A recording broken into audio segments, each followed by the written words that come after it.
जय राम जी की। श्री वाल्मीकि रामायण युद्धकांड 87वां सर्ग। इंद्रजीत और विभीषण की रोषपूर्ण बातचीत।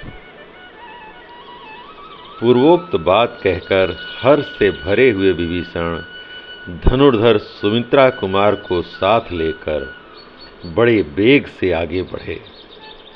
थोड़ी ही दूर जाने पर विभीषण ने एक महान वन में प्रवेश करके लक्ष्मण को इंद्रजीत के कर्मानुष्ठान का स्थान दिखलाया। वहाँ एक बरगद का वृक्ष था जो श्याम मेघ के समान सघन और देखने में भयंकर था। रावण के तेजस्वी भ्राता विभीषण ने लक्ष्मण को वहाँ की सब वस्तुएं दिखाकर कहा, सुमित्रा नंदन, यह बलवान रावण कुमार प्रतिदिन यहीं आकर पहले भूतों की बलि देता है, उसके बाद युद्ध में प्रवृत्त होता है। इसी से संग्राम भूमि में यह राक्षस संपूर्ण भूतों के लिए अदृश्य हो जाता है और उत्तम बाणों से शत्रुओं को मारता तथा बांध लेता है। अतः जब तक यह इस बरगद के नीचे आए, इसके पहले ही आप अपने तेजस्वी बाणों द्वारा इस बलवान रावण कुमार को रथ, घोड़े और सारथी सहित नष्ट कर दीजिए। बहुत अच्छा कहकर मित्रों का आनंद बढ़ाने वाले महातेजस्वी सुमित्रा कुमार अपने विचित्र धनुष की टंकार करते हुए वहाँ खड़े हो गए। इतने में ही बलवान रावण कुमार इंद्रजीत अग्नि के समान तेजस्वी रथ पर बैठा हुआ कवच, खड्ग और ध्वजा के साथ दिखाई पड़ा। तब महातेजस्वी लक्ष्मण ने पराजित न होने वाले पुलस्त्य कुलनंदन इंद्रजीत से कहा, राक्षस कुमार, मैं तुम्हें युद्ध के लिए ललकारता हूँ, तुम अच्छी तरह संभल कर मेरे साथ युद्ध करो। लक्ष्मण के ऐसा कहने पर महातेजस्वी और मनस्वी रावण कुमार ने वहाँ विभीषण को उपस्थित देख कठोर शब्दों में कहा, राक्षस, यहीं तुम्हारा जन्म हुआ और यहीं बढ़कर तुम इतने बड़े हुए। तुम मेरे पिता के सगे भाई और मेरे चाचा हो, फिर तुम अपने पुत्र से मुझसे क्यों द्रोह करते हो?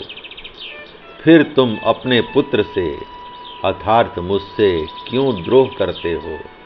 दुर्मते, तुम में न तो कुटुंबी जनों के प्रति अपनापन का भाव है, न आत्मीय जनों के प्रति स्नेह है और न अपनी जाति का अभिमान ही है। तुम में कर्तव्य अकर्तव्य की मर्यादा, भ्रात प्रेम और धर्म कुछ भी नहीं है। तुम राक्षस धर्म को कलंकित करने वाले हो। दुर्बुद्धे, तुमने स्वजनों का परित्याग करके दूसरों की गुलामी स्वीकार की है, अतः तुम सत्पुरुषों द्वारा निंदनीय और शोक के योग्य हो।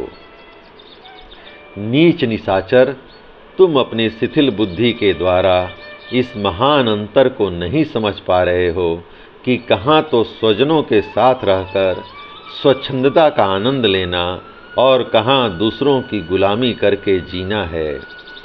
दूसरे लोग कितने ही गुणवान क्यों ना हों और स्वजन गुणहीन ही क्यों ना हों, वह गुणहीन स्वजन भी दूसरों की अपेक्षा श्रेष्ठ ही है, क्योंकि दूसरा दूसरा ही होता है, वह कभी अपना नहीं हो सकता।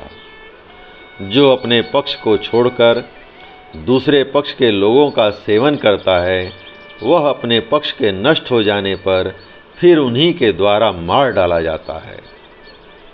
रावण के छोटे भाई निशाचर, तुमने लक्ष्मण को इस स्थान तक ले आकर मेरा वध कराने के लिए प्रयत्न करके जैसी निर्दयता दिखाई है, ऐसा पुरुषार्थ तुम्हारे जैसा स्वजन ही कर सकता है। तुम्हारे सिवा दूसरे किसी स्वजन के लिए ऐसा करना संभव नहीं है।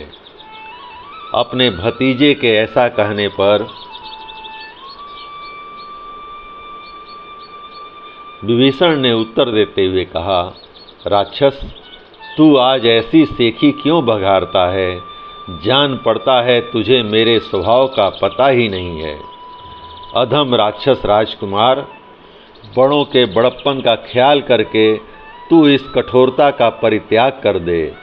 यद्यपि मेरा जन्म क्रूर कर्मा राक्षसों के कुल में ही हुआ है, तथापि मेरा शील स्वभाव राक्षसों का सा नहीं है। सत्पुरुषों का जो प्रधान गुण सत्व है, मैंने उसी का आश्रय ले रखा है। क्रूरतापूर्ण कर्म में मेरा मन नहीं लगता। अधर्म में मेरी रुचि नहीं होती। यदि अपने भाई का शील स्वभाव अपने से न मिलता हो, तो भी बड़ा भाई छोटे भाई को कैसे घर से निकाल सकता है। परंतु मुझे घर से निकाल दिया गया, फिर मैं दूसरे सत्पुरुष का आश्रय क्यों न लूं।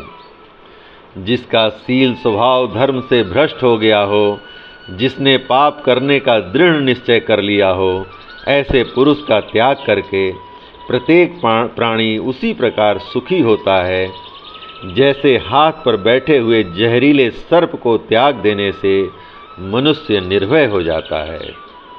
जो दूसरों का धन लूटता हो और पराई स्त्री पर हाथ लगाता हो, उस दुरात्मा को जलते हुए घर की भांति त्याग देना योग्य बताया गया है। पराये धन का अपहरण, पर स्त्री के साथ संसर्ग और अपने हितैषी सुहृदों पर शंका, अविश्वास, ये तीनों दोष विनाशकारी बताए गए हैं। महर्षियों का भयंकर वध, संपूर्ण देवताओं के साथ विरोध, अभिमान, रोष, बैर और धर्म के प्रतिकूल चलना, ये दोष मेरे भाई में मौजूद हैं, जो उसके प्राण और ऐश्वर्य दोनों का नाश करने वाले हैं। जैसे बादल पर्वतों को आच्छादित कर देता है, उसी प्रकार इन दोषों ने मेरे भाई के सारे गुणों को ढक दिया है।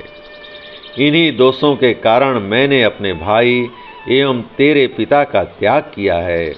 अब न तो यह लंकापुरी रहेगी, न तू रहेगा और न तेरे पिता ही जीवित रह जाएंगे। राक्षस, तू अत्यंत अभिमानी, उदंड और बालक है, काल के पास में बंधा हुआ है, इसलिए तेरी जो जो इच्छा हो मुझे कह ले। नीच राक्षस, तूने मुझसे जो कठोर बात कही है, उसी का यह फल है कि आज तुझ पर यहाँ घोर संकट आया है। अब तू बरगद के नीचे तक नहीं जा सकता। कुकस्य कुलभूषण लक्ष्मण का तिरस्कार करके तू जीवित नहीं रह सकता। अतः इन नरदेव लक्ष्मण के साथ रणभूमि में युद्ध कर, यहाँ मारा जाकर तू यमलोक में पहुँचेगा और देवताओं को संतुष्ट करेगा। अब तू अपना बढ़ा हुआ सारा बल दिखा, समस्त आयुधों और सहायकों का व्यय कर ले, परंतु लक्ष्मण के बाणों का निशाना बनकर आज तू सेना सहित जीवित नहीं लौट सकेगा। जय राम जी की। इस प्रकार श्री वाल्मीकि निर्मित आर्ष रामायण आदि काव्य के युद्ध कांड का 87वां सर्ग प्रभु श्री राम की कृपा से पूर्ण हुआ। जय राम जी की।